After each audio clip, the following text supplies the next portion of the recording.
Constantly. Reading ನಿಮಗೆ ಅನ್ವಯಿಸಿದರೆ ಅಥವಾ ರೆಸೋನೇಟ್ ಆದರೆ ಮಾತ್ರ ತೊಗೊಳ್ಳಿ, ಇಲ್ಲಾಂದರೆ ಬಿಟ್ಬಿಡಿ. ಇನ್ನು ಕಾರ್ಡ್ಸ್ನ ಶಫಲ್ ಮಾಡಿದಾಗೆ ನನಗೆ first card queen of pentacles ಬಂದಿದೆ. ಯಾವಾಗಲೂ ಹೇಳೋ ಹಾಗೆ first card is A strongest card ಅಂತ. ಕ್ವೀನ್ ಆಫ್ ಪೆಂಟಿಕಲ್ಸ್ ಬಂದಿರೋದ್ರಿಂದ ತುಂಬ ಹಣದ ಬಗ್ಗೆ ಯೋಚನೆ ಇದೆ.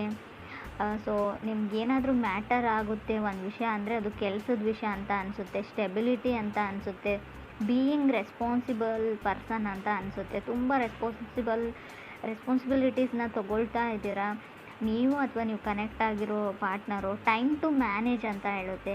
ಎಲ್ಲನೂ ಹೇಗೆ ಮ್ಯಾನೇಜ್ ಮಾಡ್ಕೊಂಡು ಹೋಗ್ತೀರಾ ಅನ್ನೋದ್ರ ಬಗ್ಗೆ. ಮೇ ಬಿ ನೀವು ಕನೆಕ್ಟ್ ಆಗಿರೋ ವ್ಯಕ್ತಿ ಅಥವಾ ನಿಮ್ಮ ಹಸ್ಬೆಂಡು, ವೈಫು, ಮೇ ಬಿ ಸಿಂಹರಾಶಿಯವರು ಇರ್ಬೋದು. ಕ್ವೀನ್ ಆಫ್ ಪೆಂಟಿಕಲ್ಸ್ ಸರ್ಟನ್ ಆರ್ಡರ್ಸ್ನ ಅಂತ ಹೇಳ್ಬೋದು. ಕೆಲವೊಂದು ಬಿಸ್ನೆಸ್ ಮಾಡ್ತಾಯಿದ್ರೆ ಕೆಲವು ಗೋಲ್ಸ್ನ ರೀಚ್ ಆಗಬೇಕು, ಡೆಡ್ಲೈನ್ ಮುಗಿಯೋದ್ರೊಳಗೆ ವರ್ಕ್ನ ಕಂಪ್ಲೀಟ್ ಮಾಡಬೇಕು. ಸೊ ತುಂಬ everything is taken care of ಅಂತ ಅನಿಸುತ್ತೆ. ಎಲ್ಲನೂ ಮ್ಯಾನೇಜ್ ಮಾಡ್ತಾ ಇದ್ದೀರಾ ನೀವು. ಸೊ ಮೇ ಬಿ ಕೆಲವ್ರಿಗಿದು ಹೊಸದಾಗಿ ಏನಾದರೂ ಏನಾದರೂ ಇನ್ವೆಸ್ಟ್ಮೆಂಟ್ ಮಾಡ್ತಾ ಇದ್ರು ಕೂಡ ಕ್ವೀನ್ ಆಫ್ ಪೆಂಟಿಕಲ್ಸ್ ಕಾರ್ಡ್ ಬಂದಿರುತ್ತೆ. ಯಾವುದ್ರ ಮೇಲಾದರೂ ಇನ್ವೆಸ್ಟ್ಮೆಂಟ್, ನಿಮ್ಮ ವೈಫು ನಿಮ್ಮ ಪಾರ್ಟ್ನರ್ಗೋಸ್ಕರನೋ ಏನಾದರೂ ಶಾಪಿಂಗ್ ಮಾಡ್ತಾಯಿದ್ರೆ, ಗಿಪ್ಪರ್ಟಿ ತೊಗೊಳ್ತಾ ಇದ್ರು ಕೂಡ ಈ ಕಾರ್ಡ್ ಬಂದಿರುತ್ತೆ. ಸೆಕೆಂಡ್ ಕಾರ್ಡ್ ನನಗೆ ಹ್ಯಾಂಗ್ ಮ್ಯಾನ್ ಬಂದಿದೆ. ಸೊ ಕೆಲವೊಮ್ಮೆ ಜಸ್ಟ್ ವೇಟ್ ಅಂತ ಹೇಳುತ್ತೆ. ಮೇ ಬಿ ಏನಾದರೂ ತೊಗೊಳ್ಬೇಕು ಅಂತ ಅಂದ್ಕೊಂಡಿದ್ರೆ, ಯಾರಿಗೋಸ್ಕರನಾದರೂ ಪರ್ಚೇಸ್ ಮಾಡ್ಕೊಳ್ತಾ ಇರ್ಬೋದು, ಎಲ್ಲಾದರೂ ಏನಾದರೂ ಇನ್ವೆಸ್ಟ್ ಮಾಡ್ತಾ ಇದ್ರು ಕೂಡ ಸೆಕೆಂಡ್ ಕಾರ್ಡ್ ಹ್ಯಾಂಗ್ ಮ್ಯಾನ್ ಬಂದಿರೋದು ವೇಟ್ ಅಂತ ಹೇಳ್ತಾ ಇದೆ ಕಾರ್ಡು. ಸ್ವಲ್ಪ ವಿಚಾರಿಸಿ ಅದ್ರ ಬಗ್ಗೆ ಪೇಪರ್ಸ್ನ, ಡಾಕ್ಯುಮೆಂಟ್ಸ್ನ ವೆರಿಫೈ ಚೆನ್ನಾಗಿ ಮಾಡಿಕೊಂಡು ಮುಂದುವರಿರಿ ಅಂತ ಹೇಳ್ಬೋದು. ಟೂ ಬ್ಯುಸಿ ಅಂತ ಅನಿಸುತ್ತೆ. ಸೊ ಮೇ ಬಿ ನಿಮ್ಮ ಪಾರ್ಟ್ನರ್ ನಿಮ್ಮ ಥರನೇ ಇರ್ಬೋದು. ಮಿರರಿಂಗ್ ಆಫ್ ಈಚ್ ಅದರ್ ಅಂತ ಹೇಳ್ತೀವಿ. ನೀವು ಹೇಗಿದ್ದೀರೋ ಆ ಪರ್ಸನ್ನು ಕೂಡ ಹಾಗೇ ಇದ್ದಾರೆ ಅಂತ ಹೇಳ್ಬೋದು. ನೀವು ನಿಮ್ಮ ಕೆಲಸ ಮತ್ತು ಹಣದ ಬಗ್ಗೆ ತುಂಬ ಯೋಚನೆ ಮಾಡ್ತೀರಾ, ಕೆರಿಯರ್ ಆ್ಯಂಡ್ ಮನಿ ಬಗ್ಗೆ. ಸೊ ಅದರ್ ಪರ್ಸನ್ನು ಆ ಥರನೇ ಇರೋ ಪರ್ಸನ್ ಜೊತೆ ನೀವು ಕನೆಕ್ಟ್ ಆಗಿದ್ದೀರಾ ಕೆಲವರು. ಸೊ ಮೇ ಬಿ ಮನೆ ತೊಗೊಳ್ಬೇಕು ಅಂತ ಡಿಸೈಡ್ ಮಾಡಿದ್ದೀರಾ, ಅಥವಾ ರೀಪ್ಲೇಸ್ ಮಾಡಬೇಕು ಕಾರು ಅಥವಾ ವೆಹಿಕಲ್ಸ್ನ, ಇದನ್ನು ಎಕ್ಸ್ಚೇಂಜ್ ಮಾಡಿ ಬೇರೆ ತೊಗೊಳ್ಬೇಕು, ಇದು ಹಳೇದಾಯಿತು. ಕೆಲವ್ರಿಗೆ difficulty to meet eye to eye ಅಂತ ಕಾರ್ಡ್ ಹೇಳುತ್ತೆ. ನೀವು ಕನೆಕ್ಟ್ ಆಗಿರೋ ಪರ್ಸನ್ನ ಅಥವಾ ಕನೆಕ್ಟ್ ಆಗಬೇಕು ಅಂತ ಅಂದ್ಕೊಂಡಿರೋ ಪರ್ಸನ್ ಕೂಡ ಕಣ್ಣಲ್ಲಿ ಕಣ್ಣಿಟ್ಟು ನೋಡೋಕೆ ಆಗ್ತಾ ಇಲ್ಲ ನಿಮಗೂ ಅಥವಾ ಅದರ್ ಪರ್ಸನ್ಗೂ ಅಂತ ಅನಿಸುತ್ತೆ. ಸೊ ಕೆಲವ್ರಿಗೆ ನೀವು ವೇಟ್ ಮಾಡು ಅಂತ ಹೇಳ್ತಾ ಇದ್ದೀರಾ ನೀವು ಅಥವಾ ಅದರ್ ಪರ್ಸನು. ಸೊ ಅವರಿಗೆ ಸೀರಿಯಸ್ ರಿಲೇಷನ್ಶಿಪ್ ಬೇಕಾಗಿದೆ, ಬಟ್ ನೀವು ಯಾವುದೇ ಡಿಸಿಷನ್ನ ಹೇಳ್ತಾ ಇಲ್ಲ ನೀವು ಅಥವಾ ಅದರ್ ಪರ್ಸನ್ನು. ಯಾವಾಗಲೂ ಅವ್ರನ್ನ ವೇಟ್ ಮಾಡು ಅಂತಲೇ ಹೇಳ್ತಾ ಇದ್ದೀರಾ. ಸೊ ತುಂಬ ಅವ್ರಿಗೆ ಗೊತ್ತಾಗ್ತಾ ಇಲ್ಲ ಲೈಫಲ್ಲಿ ಏನು ಆಗ್ತಾ ಇದೆ ಅಂತ. ಹ್ಯಾಂಗ್ ಮ್ಯಾನ್ ಇರೋದ್ರಿಂದ ತುಂಬ ದಿ ಕ್ಯಾಂಟ್ ಹ್ಯಾಂಡಲ್ ಅಂತ ಹೇಳ್ಬೋದು. ಕೆಲವು ವಿಷಯಗಳನ್ನ ಅವ್ರಿಗೆ ಮ್ಯಾನೇಜ್ ಮಾಡೋಕ್ಕಾಗ್ತಾ ಇಲ್ಲ. ಸೊ ಯಾರೂ ಮೂವ್ ಮಾಡೋಕ್ಕೆ ರೆಡಿ ಇಲ್ಲ, ನೀವಾಗಿರ್ಬೋದು ಅಥವಾ ಅದರ್ ಪರ್ಸನ್ನು. ಈ ಥರ ಹೇಳ್ತಾ ಇದ್ದೀನಿ ಅಂತ ತಪ್ಪು ತಿಳ್ಕೊಳ್ಬೇಡಿ, ನಿಮ್ಮ ಮನಸ್ಸಲ್ಲಿ ಏನಿದೆ ಅಂತ. ಸೊ ಕಾರ್ಡಲ್ಲಿ ಕೂಡ ನನಗೆ ಅರ್ಥ ಆಗ್ತಾ ಇಲ್ಲ. ಸೊ ಯಾವುದೇ ಡಿಸಿಷನ್ನ ತೊಗೊಳ್ಳೋಕ್ಕೆ ನೀವು ರೆಡಿ ಇಲ್ವೋ ಅಥವಾ ನೀವು ಕನೆಕ್ಟ್ ಆಗಿರೋ ಪರ್ಸನ್ ರೆಡಿ ಇಲ್ವೋ. ಮೇ ಬಿ ಥರ್ಡ್ ಕಾರ್ಡ್ ನನಗೆ 10 ಆಫ್ ವಾಂಡ್ಸ್ ಬಂದಿದೆ. ತುಂಬ ರೆಸ್ಪಾನ್ಸಿಬಿಲಿಟೀಸ್ ಇರ್ಬೋದು, ಇಲ್ಲ ಅಂತ ಹೇಳಲ್ಲ ನಾನು. ನಿಮಗಿದೆಯೋ ತುಂಬ ಮನೆ ಜವಾಬ್ದಾರಿ ಎಲ್ಲ ಇದೆಯೋ, ಅಥವಾ ಮನೆಯಲ್ಲಿ ಇರೋ ಸಿಬ್ಲಿಂಗ್ಸ್ನ ಸೆಟಲ್ ಮಾಡಬೇಕು, ತುಂಬ ತೊಂದರೆಗಳಿರ್ಬೋದು, ಅಥವಾ ಅದರ್ ಪರ್ಸನ್ಗಿರ್ಬೋದು, ಎಲ್ಲ ಸರಿ. ಬಟ್ ಎಷ್ಟು ಅಂತ ವೇಟ್ ಮಾಡಬೇಕು ಅದರ್ ಪರ್ಸನ್. ಅವ್ರ ಮನೆಯಲ್ಲೂ ಕೂಡ ಕೆಲವು ತೊಂದರೆ ತಾಪತ್ರೆಗಳಿರುತ್ತೆ, ಫ್ಯಾಮ್ಲಿ ಕಡೆಯಿಂದ ಪ್ರೆಷರ್ ಇರುತ್ತೆ ಅವ್ರಿಗೂ ಕೂಡ. ಸೊ ನಿಮ್ಗಾಗಲ್ಲ ಅಂದರೆ ಅವ್ರ ಪಾಡಿಗೆ ಅವ್ರಿಗೆ ಬಿಟ್ಟರೆ ಅವ್ರ ಲೈಫಲ್ಲಿ ಅವರು ಸೆಟಲ್ ಆಗಬಹುದು ಅಂತ ಕಾರ್ಡ್ ಹೇಳುತ್ತೆ. ಫಿಫ್ತ್ ಕಾರ್ಡ್ ನನಗೆ 7 ಆಫ್ ವಾಂಡ್ಸ್ ಬಂದಿದೆ. ಸೊ ಕೆಲವ್ರಿಗೆ ನಾನು ಚೆನ್ನಾಗಿಲ್ಲ ಅಂತ ಅನ್ನಿಸ್ತಾ ಇರ್ಬೋದು. ನೋಡೋದಕ್ಕೆ ಫಿಸಿಕಲ್ ಅಪಿಯರೆನ್ಸಲ್ಲಿ ನನ್ನನ್ನು ಯಾರೂ ಇಷ್ಟಪಡಲ್ಲ, ಸೊ ಏನು ಆ ಥರ ಒಂದು ಭಾವನೆ ಇದ್ದರೂ ಕೂಡ 7 ಆಫ್ ವಾಂಡ್ಸ್ ಬಂದಿರುತ್ತೆ. ಸೊ ಅದರ್ ಪೀಪಲ್ ಪೊಸಿಷನ್ಗೆ ಫೈಟ್ ಮಾಡ್ತಾ ಇರ್ಬೋದು, ನನಗೆ ಸಿಗ್ತಾ ಇಲ್ಲ. ಸೊ ನಿಮಗೂ ಬೆಟರ್ ಪರ್ಸನ್ ಸಿಗುತ್ತೆ, ಪೊಸಿಷನ್ ಸಿಗುತ್ತೆ, ತಾಳ್ಮೆ ಇರಲಿ ಅಂತ ಕಾರ್ಡ್ ಹೇಳ್ತಾ ಇದೆ. ಸೊ ಫಿಫ್ತ್ ಕಾರ್ಡ್ ನನಗೆ ಲವರ್ಸ್ ಕಾರ್ಡ್ ಬಂದಿದೆ. ಮೇ ಬಿ ಕೆಲವ್ರಿಗೆ ಲವರ್ಸ್ ಕಾರ್ಡ್ ಬಂದರೆ ವೆರಿ ಇಂಪಾರ್ಟೆಂಟ್ ಚಾಯ್ಸ್ ಇರೋ ಡಿಸಿಷನ್ನ ತೊಗೊಳ್ಬೇಕಾಗುತ್ತೆ.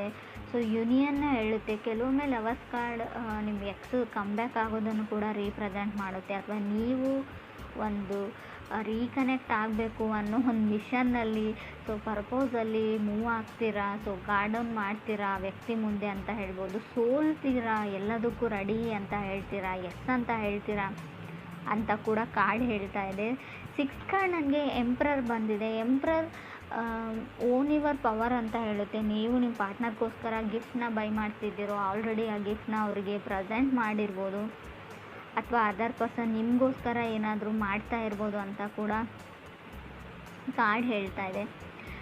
ಸೊ ಕೆಲವ್ರಿಗೆ ಯಾರಿಗಾದ್ರೂ ನೀವು ಸಾರಿ ಕೇಳಬೇಕು, ಅಪಾಲಜಿ ಕೇಳಬೇಕು ಅಂತ ಅಂದ್ಕೊಂಡಿದ್ರು ಕೂಡ ಎಂಪ್ರರ್ ಯಾವ ಥರ ಅಂದರೆ, ನೀವು ಸಾರಿ ಕೇಳೋ ಅವಶ್ಯಕತೆ ಇಲ್ಲ, ನೀವು ಮಾಡಿದ ಸರಿಯಾಗೇ ಇದೆ ಅಂತ ಕಾರ್ಡ್ ಹೇಳುತ್ತೆ. ಮೇ ಬಿ ಇದು ಕೆಲವ್ರಿಗೆ ಮಾತ್ರ ಅನ್ವಯಿಸುತ್ತೆ ಫ್ರೆಂಡ್ಸ್, ಎಲ್ರಿಗೂ ಅಲ್ಲ. ನಾನು ಹೇಳ್ತಾ ಇರೋದನ್ನು ತಪ್ಪಾಗಿ ತಿಳ್ಕೊಳ್ಬೇಡಿ, ನಾನು ಏನೇ ಮಾಡಿದರೂ ಸರಿಯಾಗಿ ಮಾಡ್ತೀನಿ ಅಂತ. ಕೆಲವ್ರಿಗೆ ಯಾರಿಗಾದ್ರೂ ನೀವು ಕ್ಷಮೆ ಕೇಳಬೇಕು ಅಂತ ಅಂದ್ಕೊಂಡಿದ್ರೆ ನಾಟ್ ಗುಡ್ ಅಂತ ಕಾರ್ಡ್ ಹೇಳುತ್ತೆ. ಸೊ ನಿಮಗೆ ನೀವು ಟ್ರೂ ಟು ಯುವರ್ ಸೆಲ್ಫ್ ಅಂತ ಕಾರ್ಡ್ ಹೇಳುತ್ತೆ. ನಿಮಗೆ ನೀವು ಆತ್ಮಸಾಕ್ಷಿಯಿಂದ ಏನಾದರೂ ಮಾಡ್ತಾ ಇದ್ದರೆ, ನೀವು ಆತ್ಮವಂಚನೆ ಮಾಡ್ಕೊಳ್ತಾ ಇಲ್ಲ ಅಂದರೆ, ನಿಮಗೆ ನೀವು ಮಾಡ್ತಾ ಇರೋದು ಸರಿಯಾಗಿದೆ ಅಂತ ಅನಿಸಿದರೆ ಖಂಡಿತವಾಗ್ಲೂ ಅದನ್ನು ಮಾಡಿ. ನೀವು ಸುಮ್ಮನೆ ಯಾರೋ ಹೇಳಿದ್ರು ಅಂತ ಯಾರಿಗೋ ಅಪಾಲಜಿ ಕೇಳುವಂಥ ಅವಶ್ಯಕತೆ ಇಲ್ಲ. ನಿಮ್ಗೆ ತಪ್ಪಿಲ್ಲ ಅಂತ ನಿಮ್ಗೆ ಗೊತ್ತಿದ್ದರೆ, 100% ಶ್ಯೂರ್ ಇದ್ದರೆ ಖಂಡಿತ ಅದರ ಅವಶ್ಯಕತೆ ಇಲ್ಲ ಅಂತ ಕಾರ್ಡ್ ಹೇಳುತ್ತೆ. ಸೊ ಈ ಥರ ನೀವು ಥಿಂಕ್ ಮಾಡ್ತಾ ಇದ್ದೀರೋ, ಅಥವಾ ನೀವು ಕನೆಕ್ಟ್ ಆಗಬೇಕು ಅಂತ ಅಂದ್ಕೊಂಡಿರೋ ವ್ಯಕ್ತಿ, ಕನೆಕ್ಟ್ ಆಗಿರೋ ವ್ಯಕ್ತಿ ಕೂಡ ಇರ್ಬೋದು. 8 ಕಾರ್ಡ್ ನನಗೆ ಸ್ಟಾರ್ ಕಾರ್ಡ್ ಬಂದಿದೆ. ಖಂಡಿತ ಹೋಪ್ ಇದೆ, ನಿಮಗೆ ಫಾಸ್ಟ್ ಪರ್ಸನ್ ಬರ್ತಾರೆ. ಎಕ್ಸ್ ಬ್ಯಾಕ್ ಆಗಬೇಕು ಅಂತ ಯಾರಿಗಾದ್ರೂ ಅನಿಸಿದರೆ, ಆಲ್ರೆಡಿ ಬ್ರೇಕಪ್ ಆಗಿದೆ, ಖಂಡಿತ ಆ ವ್ಯಕ್ತಿ ಬರ್ತಾರೆ, ಹೋಪ್ನ ಇಟ್ಕೊಳ್ಬೋದು. ಸ್ಟಾರ್ ಕಾರ್ಡ್ ಕೆಲವೊಮ್ಮೆ ಫೇಮಸ್ ಪರ್ಸನ್ನ ರೀಪ್ರೆಸೆಂಟ್ ಮಾಡುತ್ತೆ. ನಿಮ್ಮ ಕ್ಲಾಸಲ್ಲಿ ಫೇಮಸ್ ಇರ್ಬೋದು, ನೀವು ಕೆಲಸ ಮಾಡೋ ಜಾಗದಲ್ಲಿ ವೈಡ್ ಫೇಮಸ್, ಎಲ್ಲರನ್ನ ಇಂಪ್ರೆಸ್ ಮಾಡ್ತಾರೆ ಆ ವ್ಯಕ್ತಿ. ಮೆಸ್ಮರೈಸಿಂಗ್ ಐಸ್ ಇದೆಯೋ, ಅಥವಾ ನೋಡೋಕೆ ಚೆನ್ನಾಗಿದ್ದಾರೋ, ಸೊ ಆ ಥರ ಇರೋ ವ್ಯಕ್ತಿ ಅಂತ ಹೇಳ್ಬೋದು. ಸೊ ಅದಕ್ಕೆ ನಿಮ್ಗೆ ಅನ್ನಿಸ್ತಾ ಇರ್ಬೋದು, ನಾನು ನೋಡೋಕೆ ಚೆನ್ನಾಗಿಲ್ಲ, ಅವ್ರು ನನ್ನನ್ನು ಆ್ಯಕ್ಸೆಪ್ಟ್ ಮಾಡ್ಕೊಳ್ತಾರಾ, ನಾನು ಹೋಗಿ ಪ್ರಪೋಸ್ ಮಾಡಿದ್ರು ಅಂತ. ಸೊ ಆ ಥರ ಡೌಟ್ ಇರ್ಬೋದು. 9 ಕಾರ್ಡ್ ನನಗೆ 9 ಆಫ್ ವಾಂಡ್ಸ್ ಬಂದಿದೆ. 9 ಆಫ್ ವಾಂಡ್ಸ್ ಇನ್ಸ್ಪಿರೇಷನ್ ಕಾರ್ಡ್ ಅಂತ ಹೇಳ್ತೀವಿ. ನೀವು ಯಾರನ್ನಾದ್ರೂ ಇನ್ಸ್ಪೈರ್ ಮಾಡ್ಬೋದು, ಅಥವಾ ನೀವೇ ಇನ್ಸ್ಪೈರ್ಡ್ ಆಗ್ಬೋದು ಎಲ್ಲಿಂದಾದರೂ ಅಂತ ಅನಿಸುತ್ತೆ. ಗುಡ್ ಲಕ್ ಅಂತ ಹೇಳ್ಬೋದು 9 ಆಫ್ ವಾಂಡ್ಸ್. ಮೇ ಬಿ ಸ್ವಲ್ಪ ಒಂಟಿಯಾಗಿರಬೇಕಾಗುತ್ತೆ 9 ಆಫ್ ವಾಂಡ್ಸ್ ಬಂದರೆ. ಯಾರೂ ನಿಮಗೆ ಸಾಥ್ ಕೊಡೋಲ್ಲ. ಕೆಲಸ ಮುಗಿದು ಸಕ್ಸಸ್ ಆದಮೇಲೆ ಸೊ ತುಂಬ ಜನ ನಿಮ್ಮ ಜೊತೆಗಿರ್ತಾರೆ, ಬಟ್ ಆ ಕೆಲಸನ ಕಂಪ್ಲೀಟ್ ಮಾಡೋದ್ರಲ್ಲಿರೋ ಸ್ಟ್ರಗಲಲ್ಲಿ ಯಾರೂ ನಿಮಗೆ ಸಪೋರ್ಟ್ ಮಾಡಲ್ಲ ಅಂತ ಅನಿಸುತ್ತೆ ನನಗೆ. ಕಾರ್ಡ್ ಕೂಡ ಅದನ್ನೇ ಹೇಳ್ತಾ ಇದೆ. ಸೊ ಕೆಲವರು ತುಂಬ ಕ್ರಿಯೇಟಿವ್ ಆಗಿ ಏನೋ ಬಿಲ್ಡ್ ಮಾಡ್ತಾ ಇದ್ದರೂ ಕೂಡ 9 ಆಫ್ ವಾಂಡ್ಸ್ ಬಂದಿರುತ್ತೆ. ಸೊ ಲವ್ ಲೈಫ್ ರೀಡಿಂಗ್ ಆಗಿರೋದ್ರಿಂದ, ಸೊ ನಿಮ್ಮ ಪಾರ್ಟ್ನರ್ ಸಪೋರ್ಟ್ ಸಿಗೋದು ಕಮ್ಮಿ, ಕೆಲವ್ರಿಗೆ ಸಿಗ್ತಾ ಇಲ್ಲ, ನಿಮ್ಮನ್ನು ಅವ್ರು ನಂಬ್ತಾ ಇಲ್ಲ ಅಂತ ಹೇಳ್ಬೋದು.